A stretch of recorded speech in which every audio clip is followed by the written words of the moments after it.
This week's topic is on the olden days of Excel. So we're going to just have a discussion on kind of what Excel used to be and how we used to deal with certain limitations. And I was hoping we'd sort of wax nostalgic about our long-forgotten friends, the Office, those Office helpers like Clippy. Actually, I'm going to show everyone something here. I found this while searching online. So if you, if I don't know if any people use jQuery out there, but if you are a JavaScript person like me, there's this this page smore.com/clippyjs, and then you can add Clippy to your own web browser. So if I double-click him, he does all the famous things that really just annoyed me so much for so long. I don't know if you guys can hear that through my screen. He's poking on the screen. I can't hear him, but is he saying, "Hey, Jordan"? Yeah, he's asking me. How you doing, Jordan? Good to see you again. I see you're hosting an Excel TV show. Would you like to get a resume template? So good for you. Yeah. So that's really what I was thinking about. One of the things I really want to start out with is, I don't know if everyone remembers, but there was a time when we used to use those menus that were shown. I'll just jump back to this screen. I know that I feel, I'm not even that that old. I feel like I'm talking like I'm a lot older, but you remember back in the days. Yeah, I know, right? Remember back in the days. Get off my spreadsheet, So you remember that there was this time when we had a menu system, and then we switched to the tabs. And I remember at my job, everyone freaked out. They said, "No, I will never, ever use this new menu system." And a lot of people downloaded these tab add-ins that would make the new Excel look like the old Excel. But nowadays, it doesn't seem to matter. There's not a whole lot of people wondering whatever happened to that menu system. So any thoughts or experiences on that? It's amazing what you can get used to. I mean, there's probably people back in the day who were telling Ford, they're saying, "Oh, there's no way I'm not going to get on one of those motorized horses. No way. Give me a faster horse. That's all I want." I'm sure there are people back in the day saying, "Ain't no way I'm getting all that." However, after a while, you just kind of get used to it. I don't know. Well, I tell you, man, there was the one time I got mad on a forum, and I remember posting that said, "Okay, my sense of humor has gone away at this point. This is not funny anymore," because somebody, just like maybe 2 years ago, was trying to hold on to 2003. Somebody in a LinkedIn forum 2 years ago, and well, what kind of Luddite are we dealing with here? I don't know. And he kept kept trying to argue his point about how anything that's possible today in 2010 is possible for him to do in 2003. And I tell you, if I smelled him, he probably smelled like booze. But I couldn't. Mothballs, booze, mothballs, and old sweater. Old ass sweater. But what was my experience with original 2003? I just rolled with it. When 2007 came along, the ribbon was clumsy, wondering where things are. I just rolled with it. So I don't miss Clippy. I don't miss that dog. I don't miss the guy in the turban. No. The guy in the turban? I don't remember that one. The wizard, when you do a search. Oh, yeah, that's right, the wizard. Yeah. I don't miss those. I miss the search, being able to search for, say, the term Chicago, and knowing that that was a video. I missed that search, but we're talking Windows and not Excel. But I hate when I've had a tough couple of technical glitches. I took my computer out to go teach a workshop, and the battery died, and I had forgotten my cord. See that stuff? Yeah, preparing for the worst. The worst happened. That was last episode. Computer died 20 minutes in. You can use my computer. It's got Clippy on it. It's got a wizard in a turban. Excel 2003. Well, but we made it work. We made it work. Yeah, I can't say I missed it.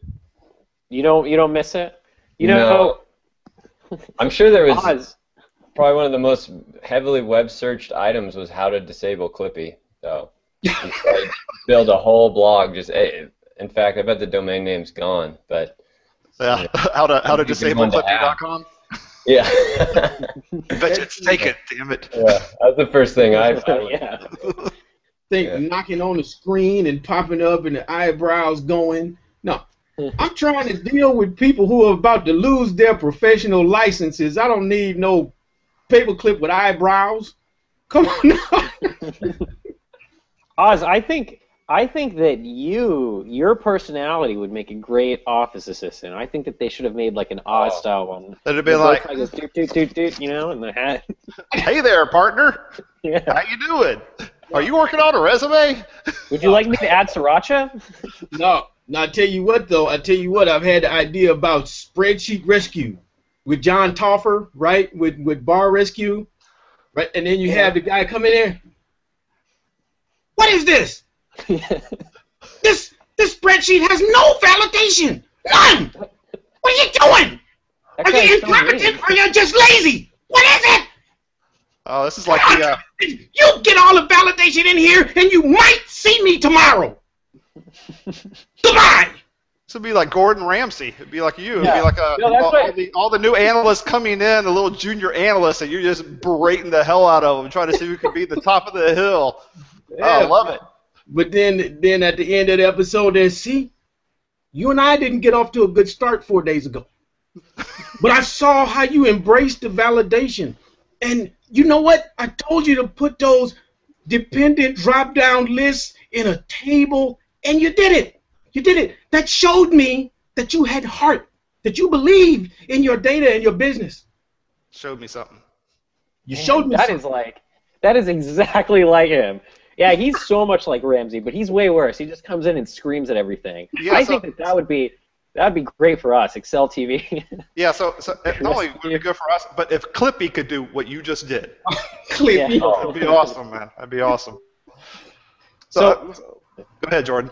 No, so I have a question, okay, because I had to deal with this. So, you know, when I was working with the government, it was kind of like everyone was 2003, and we were the few who used 2007. I remember there was this engineering problem we were working on, and there was this matrix, and it had more than 256 columns, so it was pretty big. So we had to create workarounds where it would kind of cycle through and then know to go down to another row, a certain amount down to, like, deal with all those columns. So I was wondering, do you guys remember those limitations in Excel? I mean, now we have Power Pivot, now we have big data. So, you know, those things are kind of in the past, but what were things that you may have run into? What about John? I don't remember those days. Yeah, well, 65. See, I don't remember the number. What was the row limit? 65, 536 or something? Yeah, or something like that. You probably got it right. Let me tell you how it used to be, John. Yeah, really. See, back in the day. I know. I transitioned over 64. You know, I know there's a lot of people out there that did not like that transition. It was tough. Yeah. It's different, you know. I think.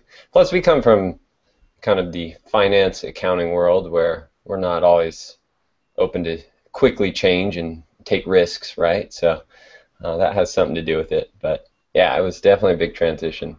I remember helping a lot of people through it. That's for sure. Answering questions. Putting your hand.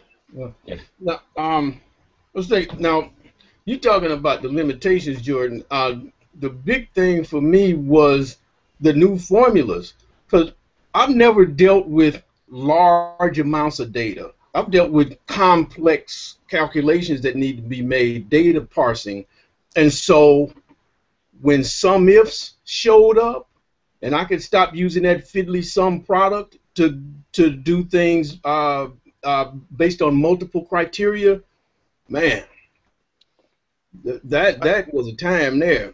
I agree with you. I'd almost make a delineation between creating a new functionality to where things are noticeably easier and there'd be no barrier to adoption almost, and that's, you know, give me the million rows. What finance person doesn't want a data dump from the data warehouse and just start crunching data? You know, who doesn't want that? Or make my life easier by making a function now, or an array, or, you know, all this, or give me additional functionality, and, you know, that's one thing, right? There's no But messing up the menu, having this little thing pop up now, and there's almost a feeling of a takeaway there for me, anyways. Is that in the new ribbon? You're saying? I've grown to like the new ribbon, but and I've grown to like what you can do with it. But yeah, that was at first that was what the hell's this? I mean, that's like Windows 8. What the hell's this? Yeah, I'm sure eventually I'll get used to it, and I don't want to get into all that. Yeah. But there's a difference between just giving me additional functionality and it being cool, and I got it from day one, but that kind of jumps back to a question I want to ask each of you though. If we're talking about how it used to be, what did it look like? What was your first experience with Excel, right? Before this turned into like a career for you or whatever else. And maybe John, I'll start with you. The first time you opened up Excel, what did that look like? A lot of rows and columns. Yeah, no, but it was definitely that the company I started working for out of college was doing everything in Excel, basically communicating through Excel, which a lot of companies do, between your shipping and receiving department all the way up to accounting to your executives. They're just communicating through Excel. But that, I mean, it was chaos and a lot of spreadsheets, a lot of different workbooks, a lot of people working on them at the same time. So I think that's something that's really changing and will be very helpful for people in the future. It's just using even the Excel web app just to be able to work on things all at one time is, it's something that not everyone's going to use, but the people that do use Excel to communicate on a day-to-day basis, it's a huge improvement, huge leap forward. So yeah, I think that was my first initial kind of experience with Excel. I dove right in and I was immersed in it. Which was good. I still use a lot of Excel 2003 keyboard shortcuts. I know I do because they're not available on the ribbon anymore. In fact, there's times, so there's an Excel 2003 advantage because there's times I open it up just to look at what the keyboard shortcut was for certain things. I know when I was doing a tab hound video, I was looking up the keyboard shortcut to rename a tab or a worksheet, which I don't think exists anymore in the current version, but in 2003, I don't know. I can't remember. I can never remember what that shortcut is. But there's a shortcut that allows you to rename a sheet, and it'll just basically jump you down into the sheet and let you rename it. So there's a lot of we definitely lost us something there. Yeah. Okay. All right. He's gone. You aren't gonna start crying, are you? No, I not Just yet. a little bit. All right. I know you make people cry, though, Oz. I was watching this episode the other day, and you're talking about, helping people out, making them cry. So, right? Maybe you are Gordon Ramsay, man. Just making people cry. Yeah, right. Hey, my first time I opened Excel, it was at Yomega in Cypress, California, and I No way. I grew up in Cyprus. Oh yeah? Yeah. Oh man. Where did you live in Cyprus? I lived, off Orange and Denny. Yeah. I remember Orange, yeah. I used to walk over to Catella to get on the bus to go to Long Beach. I lived on Manila Drive. No way. Yeah. Small world. But yeah, I've got my yo-yos from when I was living in Southern California, and I had a temp job one day at Yomega, and they just had us do some data entry. That was my first exposure to Excel. But the first real thing I did with Excel was at this call center I worked at, and I mentioned it on one of the recent episodes. And Rick, where is it that I can put a link? I think you can just go over and click on the fourth icon down where it says Showcase and put a link down. Okay. All right. Showcase. Anyway, but yeah, I will have a link where you can see this Ignite Chicago talk that I gave, where I was frustrated. I was working hard, and the people were complaining that I wasn't generating enough results. And I figured, okay, the only way I can fight data is with data. Me complaining is not going to work. And that was the first taste I got of the power of data and the power of Excel.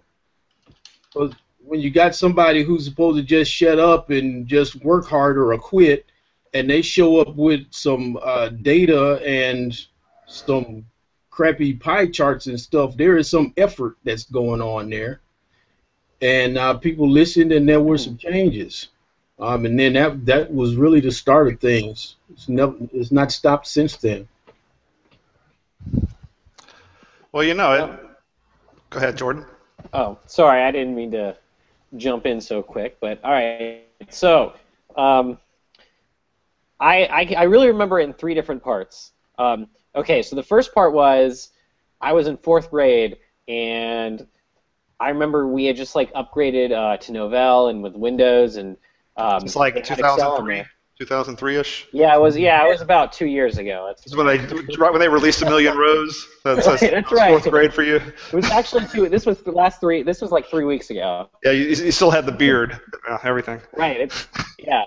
So basically, I remember just jumping in and playing around, and then I used it for projects. I became the guy who knew how to make charts, but I didn't really know about formulas, and I didn't know about doing equals and cell references. So then that didn't really happen. I was all right at it. The thing that really blew my mind, or just not blew my mind, the part that I had trouble dealing with was that like you can make a chart and the numbers could either go in a row or a column. That didn't make any sense. I wasn't used to that unstructured way of thinking. Like it could do both. So then in high school, I went to a career school for half the day, and then like we learned formulas, and my brain exploded.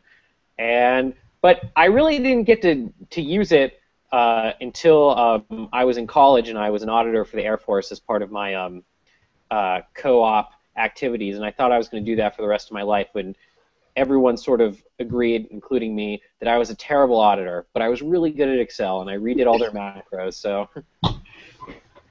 Yeah, it was awful. Man, we were like out briefing one time. We were doing this audit report. I remember looking at it. I was like, oh, this is a great looking audit report. Like this has some great Excel work on it.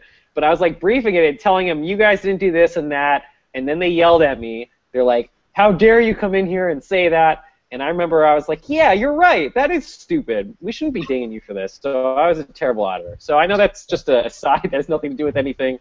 But that's when I decided to go to a different career in development, and I found someone who, was like, hey, we need VBA people, and I was like, I'm a VBA person, so. Guess what I am now? Yeah. Man. Nice. You have any mind-blowing stories, something that was like, yeah, Excel. Not like that. I mean, I was never an auditor, but I can only imagine that you'd want to get out of that as soon as possible. I mean, I really wasn't an auditor either. I mean, maybe there was a title there. It was a title, but I wasn't auditing. I mean, but anything that said, yeah. But I wasn't a call center rep when I should made all that trouble with my analysis, but I had the right people saw the right thing and said, okay, we got to get this guy out the call center and do something constructive with him. I'll just jump in, John. I didn't know that was a question for me. It was probably for me, and I diverted by saying, that's okay, John, I'll jump in here. Yeah. For me, it was very similar, a call center. And, the fact that it was, and I know we hit on this a little bit in a previous episode, but the ability to kind of combine not only the mathematical, but also the creative piece, and I could go in, I could do my own formatting. Man, I could create, here's how many calls each individual person took, here was their average call wait time, here was and I could start creating scorecards for my entire team. I had a team full of, collectors on, credit card collectors. I mean, you talk about people, we talked a little earlier in the show about, who wants to grow up to be an Excel guy? Who the hell wants to grow up to be a collector? you know.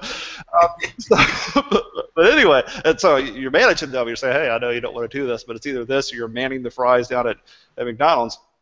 So anyway, right? So that was my life. But it was a creative outlet, man. Just the light went off, and it was like, hold on, I could get all this data. I could get millions of rows. Well, at that time, I could get tens of rows of data, right? I get dozens of rows of data, and I could like try to figure out trends, and I could figure out, okay, how long till we got enough money to to be able to do different things with a team. And it was just such a creative outlet. It was so cool that I remember the aha moment for me was whenever I'm a little bit ashamed of this. Most people would say, okay, so you created your spreadsheet. You're a little team manager of a credit card collections team. There's probably 50 others just like you on this big old call center floor, and yeah, that was probably the case. And I could have just been quiet with my spreadsheet, but I decided it would be like really cool if I printed off my team stats that I just did in the spreadsheet,